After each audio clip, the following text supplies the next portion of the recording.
우리는 지난 레위기 시간에 맥추절의 영적 의미에 관해서 말씀을 나눴습니다. 우리가 레위기와 사도행전을 교대로 하는데 하나님께서 다행히 이렇게 맥추 감사절에 우리 레위기 말씀이랑 잘 만나게 해주셔서 우리가 바로 레위기 말씀 맥추절의 영적 의미를 나누게 되었죠.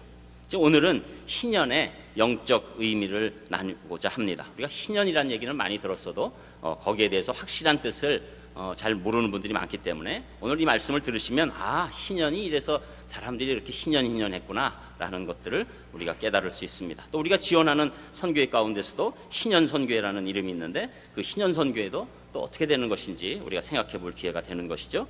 그래서 오늘 말씀 가운데 희년의 뜻을 먼저 우리가 살펴보고자 8절 말씀 여러분 읽으셨지만 우리가 또 한번 읽어보겠습니다. 8절입니다.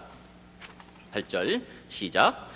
너는 7 안식년을 계수할지니 이는 7년이 7번인즉 안식년 7번 동안 곧 49년이라. 아멘. 자, 오늘 말씀 가운데서 먼저 희년을 말씀하게 될 때 이스라엘은 출애굽한 해로부터 매 7년마다 안식년을 지켜야 됐습니다.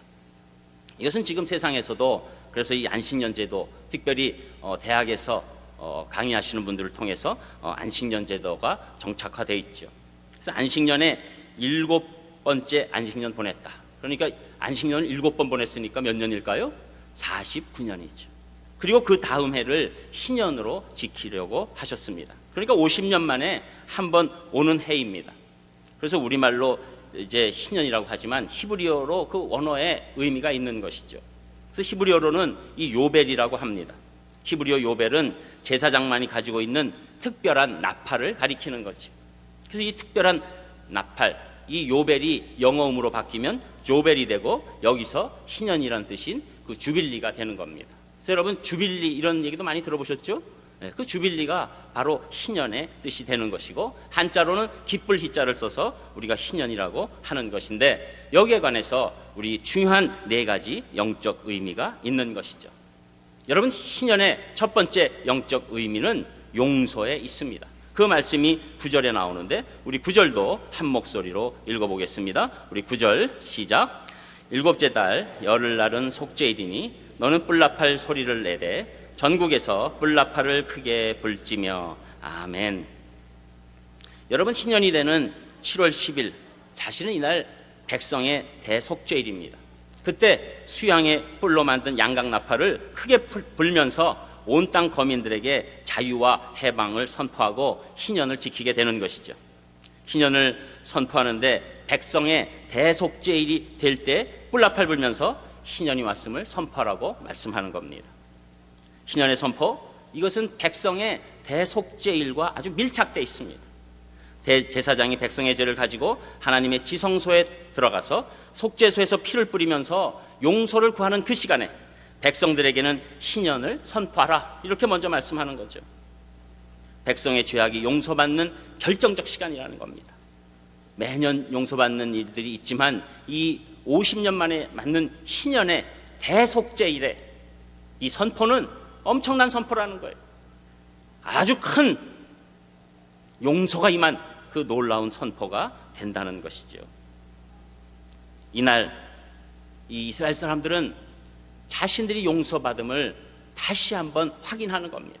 이 용서가 얼마나 큰 용서인지, 많은 짐승들이 나 대신에 죽어갔던 그 50년의 일들을 생각해 보는 것이고 50년 동안 일어났던 그 내 큰 죄악들을 다시 한번 생각해 보는 거예요.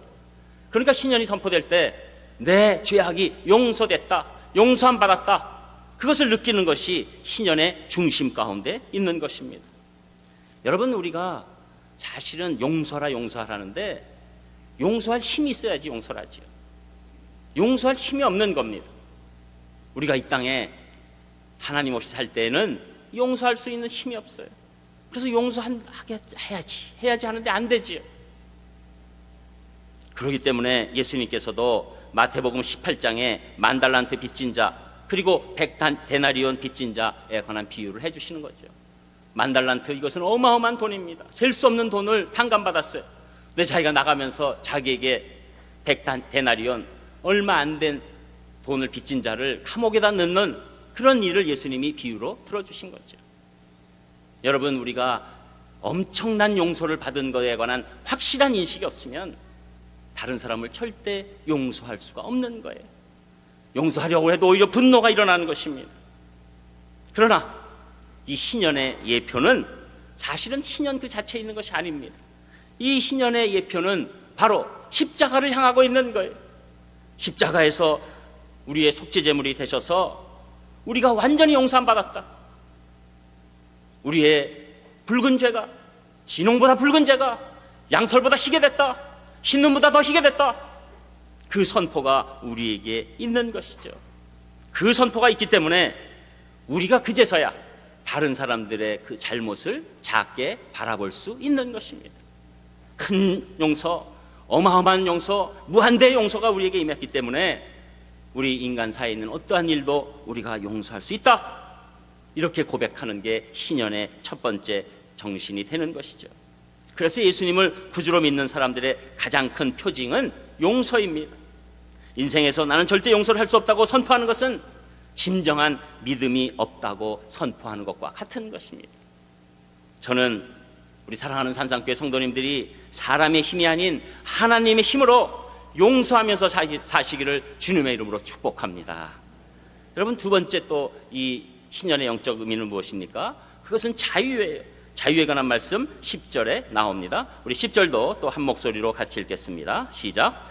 너희는 50년째 해를 거룩하게 하여 그 땅에 있는 모든 주민을 위하여 자유를 공포하라. 이 해는 너희에게 희년이니 너희는 각각 자기의 소유주로 돌아가며 각각 자기의 가족에게로 돌아갈지며. 아멘. 여러분, 이 희년 벽두에 울려 퍼지는 나팔 소리, 이것은 자유를 선포하는 거예요. 이 나팔 소리는 슬픔이나 탄식이나 애통하는 소리가 아니라 기쁨과 자유와 해방의 소리입니다. 이 나팔 소리가 울리면 모든 종들을 자유롭게 풀어준 것입니다. 그동안 전쟁에서 포로로 잡혀와서 종살이를 하였던지 부모가 종이어서 자동적으로 노예가 되었던지 간에 희년이 되면 모든 노예들은 자유롭게 살 수 있었습니다. 그런데 희년에는 이 사람에게만 자유를 준 것이 아니라 농사를 짓는 토지까지에게도 자유를 줬다는 것이죠. 그동안 농사를 짓던 땅에 어떠한 것도 심지 않고 1년 동안 푹 쉬게 합니다. 소유하고 있던 땅도 하나님께서 각 지파별로 원래 주셨던 대로 다시 원래 주인에게 되돌려 줍니다. 또한 그동안 빚진 그 자들에게도 그 빚을 다 면제해줘서 빚진 사람들 빚으로부터 자유롭게 해주는 것이죠. 이처럼 희년은 잃었던 땅을 원상 회복시켜주고 종이 되었던 사람들을 원래대로 자유롭게 살도록 해주는 것이 이 현실적인 그리고 눈에 보이는 목적이 되는 것이었습니다. 그래서 우리는 희년을 자유와 해방의 해라고 말하는 것이죠. 그런데도 불구하고 이스라엘의 역사를 뒤돌아보면 안타깝게도 이 희년 제도가 제대로 실현된 적이 없어요. 인간의 죄악 때문이죠. 인간의 욕심 때문이죠. 되돌려주기 싫은 것이죠. 그래서 이스라엘 백성들은 하나님께서 말씀하신 이 희년의 제도가 장차 오실 메시아에 의해 실현될 것이라는 희망을 갖고 있는 것입니다. 그래서 지금으로부터 한 2700여 년 전에 이사야 선지자는 이사야 61장 2절에서 이 희년을 은혜의 해라고 얘기합니다. 여러분, 이사야서는 독특한 책입니다. 구약에 있지만 구약과 신약의 내용을 같이 포함하고 있는 책이죠. 또 장수도 우리 전체 성경의 장과 같은 66개입니다. 우리 성경 전체가 몇 권인지는 아시는 거죠? 66권이죠. 이사야가 66장, 그리고 구약적인 말씀이 39장, 이 메시아를 고대하고 신약적 말씀이 27장. 그래서 66장으로 이루어지는 그 이사야 말씀 가운데 61장 2절에서 은혜의 희년의 해를 얘기하고 있는데 이것은 메시아의 도래하심을 말씀하고 있었던 겁니다. 그래서 예수님께서 직접 누가복음 4장 18절과 19절에 이 이사야 61장의 말씀을 인용하시면서 똑같이 이렇게 얘기하시는 거예요. 주의 성령이 내게 임하셨으니 이는 가난한 자에게 복음을 전하게 하시려고 내게 기름을 부으시고 나를 보내사 포로된 자에게 자유를, 눈먼 자에게 다시 보게 함을 전파하며 눌린 자를 자유롭게 하고 주의 은혜의 해를 전파하게 하려 하심이라 하였더라. 그래서 여러분, 이 포로된 자, 사단의 속박에서 갇혀있는 자, 이들에게 자유를 주는 겁니다. 눈먼 자는 육적으로나 영적으로나 보이지 않는 사람들이 보일 수 있는 놀라운 자유를 주시는 거예요. 이들을 자유롭게 하신 그 놀라운 역사가 특별히 눌린 자에게 나타나서 그들이 진정한 자유를 갖게 하는 놀라운 은혜가 메시아가 이 땅에 오심으로 이루어졌다. 그것이 메시아이신 예수님께서 직접 선포하신 말씀이 되는 것입니다. 그러니까 예수님은 그 말씀에 이어서 요한복음 8장 32절에 보면 직접 이렇게 말씀하십니다. 진리를 알지니 진리가 너희를 자유롭게 하리라. 진리를 알지니 진리가 너희를 자유롭게 할지라. 또 36절에 그러므로 아들이 너희를 자유롭게 하면 너희가 참으로 자유로우리라. 어떤 분들은 나 자유로운데, 그러나 우리는 진정한 자유가 없어요. 많은 대학들이 이 말씀을 기초로 해서 학문이 우리를 자유할 거라고 하는 그 교훈을 정하지만 사실은 여기에 진리는 학문이 아닙니다. 이 진리는 무엇입니까? 예수 그리스도를 믿는 자에게만 자유가 있다. 그 진리는 예수 그리스도시다. 이렇게 말씀하는 겁니다. 여러분, 진정한 자유를 얻는 길은 우리가 예수 그리스도를 믿는 길밖에 없는 줄 믿습니다. 여러분, 이것이 가장 중요한 진리예요. 우리는 언제든지 속박될 수밖에 없습니다. 우리가 조금 무엇인가 자유롭다고 생각하는 순간 또 다른 어떤 것이 나를 속박하게 되는 거예요. 저는 우리 사랑하는 산상교회 성도님들이 이 고귀한 자유를 감사함으로 누리시기를 주님의 이름으로 축복합니다. 그리고 세 번째로는 이 신년의 영적 의미, 회복입니다. 그 말씀 여러분 이미 읽으셨는데 10절 후반절에 보면 너희는 각각 자기의 소유지로 돌아가며 각각 자기의 가족에게로 돌아갈지며, 여기에 중요한 단어가 돌아간다는 거예요. 돌아가는 거예요. 이 신년의 가장 중심되는 것, 소유지로, 가족에게로. 바로 종과 노예됐던 사람들이 자유를 갖고 돌아가는 겁니다. 빚진 사람이 빚을 탕감받고 돌아가는 겁니다. 땅까지도 땅의 원기가 회복되는 돌아감이 있다는 거예요. 원래 기름진 땅으로 돌아가라는 거예요. 실제적으로 이 49년이 지나면서 이스라엘 안에서는 빈부의 격차가 커지죠. 부조리한 일들이 아주 깊게 뿌리박죠. 그리고 어려운 일들이 가중돼서 아무도 풀 수 없을 정도의 힘든 일로 바뀔 수가 있다는 거죠. 그러나 하나님께서는 50년 되면 원위치로 돌아가라, 이렇게 말씀해 주신다는 겁니다. 하나님께서 주신 원래 은혜의 자리, 축복의 자리로 돌아가라, 이렇게 말씀해 주시는 겁니다. 그런데 이 구약에서 왜 신년을 이스라엘 백성이 지킬 수가 없었습니까? 돌아갈 수가 없어요. 죄가 너무 깊어서 돌아갈 때 많은 사람들이 내가 이거 손해본다고 생각하는 거예요. 돌아갈 수가 없는 입장에 있는 거예요. 그래서 인간의 힘으로는 하나님이 원래 창조하신 위치로 절대로 돌아갈 수가 없습니다. 인간의 비극은 하나님을 떠나서 하나님을 멀리했기 때문에 다시 하나님께로 돌아가려고 해도 우리는 돌아갈 수 있는 힘이 없어요. 능력이 없어요. 저는 어저께 우리 초등부 여름 성경학교에서 참 은혜를 많이 받았는데 그 중에서 대표적인 게 인형극이 있었어요. 이 인형극이 막 이렇게 손에다가 이렇게 해서 그 인형들을 이렇게 집어넣어서 한 우리 6명의 선생님들이 불 끄고 막 인형만 앞에서 이렇게 하는 거거든요. 상상해 보세요. 저는 잘 안 되니까. 그런데 불 끄고 막 이렇게 음악 들어가고 그러는데 정말 프로같이 했어요. 너무 큰 정말 은혜가 임했는데 그 다른 얘기가 아니라 이 돌아온 탕자에 관한 얘기예요. 돌아온 탕자 우리 잘 알지 않습니까? 그 둘째 아들이 부모를 바라봤을 때 자기는 다 놀고 마음대로 쓰고 싶은데 유산 미리 달라고 그래서 유산 받아가지고 먼 타국으로 가서 아주 그냥 멋대로 방탕하게 사는 것 아니겠습니까? 그러다가 그 돈 다 날리고 돼지 우리에 들어가서 그 쥐염 열매, 사람으로서는 도저히 먹을 수 없는 그 돼지가 먹어야 되는 그 열매를 그거라도 고맙게 따먹고 자기 생을 연명하고 있을 때 그 비참한 가운데서 내가 이제라도 아버지께 돌아가서 내가 이제는 아버지 아들이 아니라 품꾼으로 종으로 살아도 족하겠다, 그런 생각이 있었어요. 그런데 그 돼지 역할 맡은 분이 얼마나 잘하는지 끝에 이렇게 꿀꿀하는데 아주 은혜가 넘쳤습니다. 그런데 이 아들이 돌아왔을 때는 아버지에 대해서 자기가 아버지라고 부를 수 없다고 생각한 거죠. 자기는 그냥 종으로만 있어도 그 아버지의 사랑이 너무 크기 때문에 그 있는 걸로만 해도 감사가 넘치겠다고 생각했지만, 아버지는 기다렸다가 멀리서 벌써 바라보고 그 둘째 아들의 그림자만 보고 뛰어가서 그 아들을 끼안고 잔치를 벌리는 놀라운 일이 일어났다는 것이죠.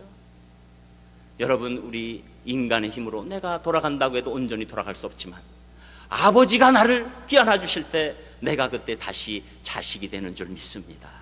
그게 여러분 십자가 사건이에요. 우리로서는 도저히 돌아갈 수가 없는 존재입니다.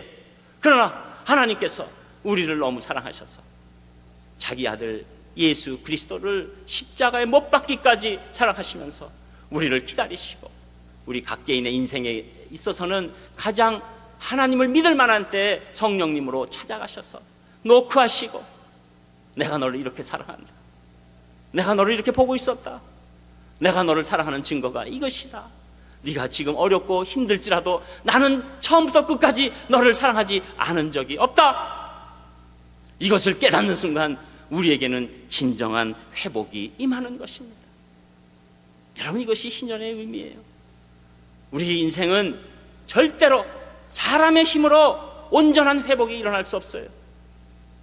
여러분, 요새는 조금 식었지만 작년, 재작년에 우리 모든 사람들의 가장 큰 화두는 힐링입니다. 그런데 그 힐링이 유행같이 된 힐링이니까 지금 힐링이란 단어가 점점 줄잖아요. 이제는 다 힐링 하니까 이제 좀 지겨워진 것 같아요. 사람이 힐링할 수 없습니다. 우리 인간을 힐링할 수 있는 유일한 분은 예수 없는 줄 믿습니다. 이게 복음이에요. 우리의 회복은 다른 곳에서 일어날 수가 없는 거예요. 이번에 메르스로 수고한 의료진들의 고백이 있습니다. 우리는 돕고 의료진들은 열심히 수고했죠. 그러나 그분들의 고백은 우리는 열심히 도왔다는 거예요. 그런데 믿지 않는 분들은 고치는 것은 우리 인체에 있는 면역체계라고 얘기하고, 믿는 신앙인들은 하나님이 고치신다. 이것이 지금 의료진들의 두 가지의 고백이에요. 여러분, 이 두 가지 고백의 공통점이 무엇입니까? 사람이 사람을 고칠 수가 없어요. 근원적으로 우리 믿는 자들에게는 우리는 예수님만이, 하나님만이 우리를 고치실 수 있습니다. 하나님만이 우리를 회복시키실 수 있습니다. 이것이 우리의 신앙 고백이 되는 줄 믿습니다. 그래서 우리가 그것을 믿고 이 인생이 어렵고 힘들어도 나에게는 궁극적인 회복이 있지. 그래서 여러분, 환경이 변하지 않았는데도 우리 예수님을 진짜 믿는 사람은 그 가운데서 펄펄 뛸 수 있는 힘이 있는 것입니다. 환경이 더 이상 우리의 회복을 막지 못합니다. 우리의 육신적인 아픔이, 정신적인 힘듦이, 우리의 경제적인 어려움이 우리의 회복을 막지 못하는 것입니다. 그래서 이 신년의 세 번째 의미가 회복이 되는 것이죠. 그리고 신년의 네 번째 영적 의미는 우리에게 안식을 주시는데, 그 안식은 공평한 안식, 기쁨의 안식을 우리에게 주신다는 것이죠. 그 말씀이 11절, 12절에 나옵니다. 우리 11절, 12절 또 같이 읽겠습니다. 11절 시작. 그 50년째 해는 너희의 신년이니 너희는 파종하지 말며 스스로 난 것을 거두지 말며 가꾸지 아니한 포도를 거두지 말라. 이는 신년이니 너희에게 거룩함이니라. 너희는 밭의 소출을 먹으리라. 아멘. 여러분, 우리가 다 아는 것처럼 이스라엘의 독특한 제도는 이 안식일이 있다는 것이죠. 또 안식년이 있다는 것이고 희년이 있다는 것입니다. 쉬지 않고 일만 하면 잘 될 것 같지만 그렇게 되면 사람도 땅도 다 망가지게 돼 있죠. 그래서 기계도 쉬지 않고 움직이면 더 많이 생산할 것 같지만 그렇지 않다는 것을 공산주의가 스스로 증명하지 않았습니까? 더 많은 생산을 위해서 이제 이 일요일을 없앤 거예요. 그리고 2주 만에 얼마 만에 그런 것들을 했지만 나중에 보니까 생산성이 바닥으로 떨어지게 되는 것이죠. 땅도 계속해서 경작하면 소출이 많을 것 같지만 땅의 그 영양가가 다 달아나고 결국에 소출이 줄어들게 되는 것이죠. 그런데 하나님은 신년에 쉬라고 하실 때 그 대상에 차별이 없어요. 차별하지 않으십니다. 있는 사람도 쉬고 없는 사람도 쉬고 큰 땅도 쉬고 작은 땅도 쉬고 큰 집의 주인도 쉬고 그 집의 하인도 쉬고 여러분, 우리가 이 지금 주일날 예배 드리는 것은 이 신년의 의미를 하나님께 충족시켜 드리는 거예요. 다 우리가 이 시간 중지하고 하나님께 나와서 우리의 신분과 우리의 경제력과 우리의 권력과 우리의 상황과 처지와 다 상관없이 다 내려놓고 하나님 앞에 공평하게 기쁘게 예배를 드리는 것입니다. 안식인데 공평의 안식이에요. 신년에는 사람도 안식, 토지도 안식, 이런 놀라운 일이 일어나지요. 그런데 여러분, 이 신년이 참 하나님께서 신년이라서 그런지 희한하게 해놓으셨는데, 이 7년째 되는 날 안식년이 있어요. 그럼 그 다음에 신년이니까 안식년도 놀아야 되고 신년도 놀아야 돼요. 2년 동안 지금 다 놀아야 합니다. 어떤 분은 속으로 와 이거 좋겠는데 그렇게 할지 몰라도, 또 꾸준히 노신 분들은 아우 지겨워 이렇게 될 수도 있는 겁니다. 근데 2년을 연속적으로 놀 때, 이 당시는 농사를 통해서만 모든 것들을 공급받았을 때 2년 놀 때 어떻게 됩니까? 두려움이 생기죠. 두려움이 생겨요. 이거 뭐 먹고 살지? 그런데 신년을 믿음으로 갈 때, 이스라엘이 온전히 지켜서 그 체험을 못했지만 하나님께서 분명히 말씀하셨어요. 신년을 너희가 믿음으로 갈 때 하나님께서 2년치 주시는 게 아니라 3년치의 충분한 양식을 풍년을 통해서 주신다, 이거예요. 여러분, 우리가 하나님 앞에서 그 말씀에 순종해서 나가면 풍부함이 있는 겁니다. 붙여주시는 놀라운 복이 있는 거예요. 걱정 안 해도 되는 것입니다. 오히려 하나님 말씀에 불순종하고 내 멋대로, 내 의지대로, 내 계산대로 살 때, 그때 우리에게 궁핍이 있고 핍절이 있는 것입니다. 하나님께 의지하고 하나님이 모든 것의 주인입니다 라고 나갈 때, 그때 놀라운 일이 일어나게 됐고, 여러분, 아무리 2년 동안 농사 안 진데도 지금 당장 3년의 양식이 오면 우리에게 뭐가 옵니까? 여러분도 지금 당장 제가 이제 오늘부터 조금 휴직하시고 그 대신에 3년치 급여를 들이셨다가 다시 복직하면서 또 원래 있는 대로 받으시면 되겠습니다. 그러면 여러분에게 뭐가 임하죠? 기쁨이 임하죠. 또 그렇게 오리발 체제로 나가세요. 기쁘시면서. 여러분, 신년의 선포는 기쁨이 오는 거예요. 여러분, 공평한 안식에 기쁨의 안식이 우리에게 임하게 되는 것입니다. 이게 여러분 예배로 연결되는 거예요. 공평과 기쁨의 안식 가운데서 하나님을 높이는 것, 기년의 정심의 중심 가운데 있는 것입니다. 여러분, 그렇기 때문에 예수님의 십자가는 우리에게 용서와 자유와 회복과 안식과 공평과 기쁨을 주시는 놀라운 결정체예요. 우리에게, 우리 인간에게는 예수 그리스도의 계절 신년이 와야 될 줄 믿습니다. 그래서 우리 안식 가운데 하나님의 거룩하심이 드러나는 거예요. 이 땅에서도 천국을 맛볼 수 있는 특권이 임하게 된 것입니다. 저는 최근에 한 중요한 사건을 통해서 큰 은혜를 받았습니다.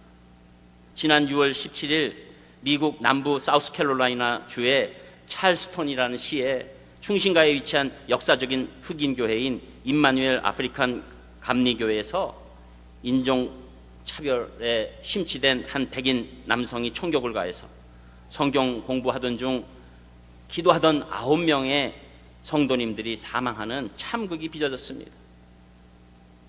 이때 미국 사회는 발칵 뒤집혔죠. 또 지금 많은 흑인들이 연속적으로 백인 경찰에 의해서 죽임당함으로 말미암아 흑인들의 분노가 하늘에 닿아 있을 때, 그래서 몇몇 도시에는 폭동도 일어났습니다. 여러분, 우리 한국 사람들도 과거에 당한 그 LA 흑인 폭동 사건, 그런 분노가 있었던 거죠. 그러니까 이 교회 사건을 통해서 미국은 다 긴장했습니다. 이제는 흑인들이 다 걸기할 것이다, 그리고 백인들이 수많이 죽어갈 것이다라는 걱정 가운데 있었어요. 그런데 놀라운 일은 이 임마누엘 교회에서 그 피해자 유가족들이 교회에서 한꺼번에 범인을 공개적으로 용서했습니다.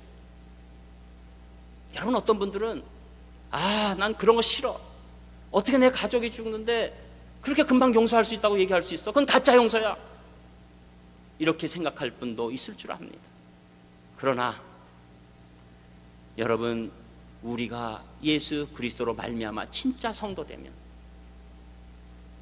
인간으로서 용서할 수 있어서 용서하는 게 아니에요. 여러분도 지금 이렇게 주일날 누적적으로 예수님 말씀 들었을 때 여러분 마음에 뭐가 오시는 거예요? 예수님의 너무나 큰 사죄 은총이 우리 심령에 박혀 있는 거예요. 내가 그 신앙으로 여기까지 온 거예요.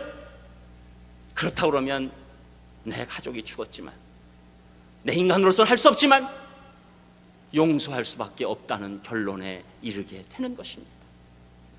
그래서 그들은 마음으로 용서할 수 없어도 용서를 선포해버린 것이에요.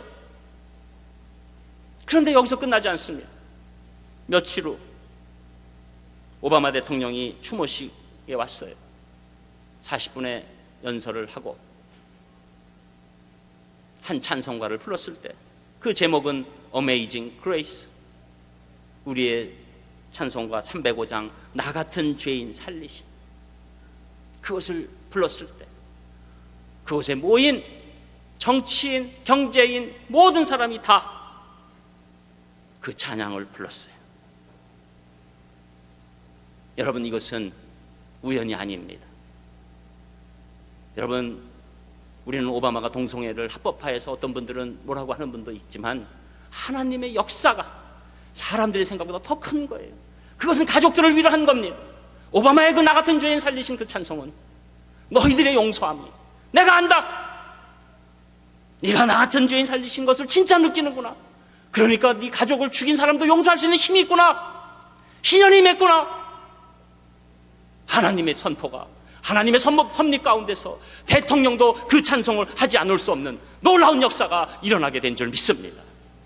저는 우리 사랑하는 성도님들에게 이 신년이 임하시기를 축복합니다. 십자가는 과거를 깨끗게 하고 미래를 보장하는 놀라운 신년의 정신을 예표하는 것인 줄 믿습니다. 우리 사랑하는 성도님들에게 이 놀라운 일이 임해서 우리가 아무리 험하고 힘들어도 이 땅에 예수 그리스도께서 나를 용서하시고 하나님의 자녀가 되고 하나님의 권세가 임하고 천국 백성이 됐다는 것보다 더 큰 것은 이 땅에 없다. 나는 이미 하나님이 주실 것 다 주셨다. 그렇기 때문에 나는 어떤 것도 할 수 있다라고 하는 용기가 있는, 담대함 있는 우리 귀한 성도님 다 되시기를 주님의 이름으로 축복합니다. 기도하겠습니다. 하나님, 오늘 이 신년의 의미를 살펴봅니다. 저희들은 용서할 수 없고, 저희들은 자유가 없고 회복이 없고 쉼이 없고 불공평만 있고 기쁨이 없는 인생에서 이런 놀라운 일 예수님께서 십자가에서 다 감당하셨습니다. 저희들은 그것을 바라보고 이 인생 험할지라도 담대히 서서 하나님께서 원하시는 것들을 다시금 일으켜서 온전한 삶을 살 수 있도록 축복하여 주시옵소서. 예수님 이름으로 기도합니다. 아멘.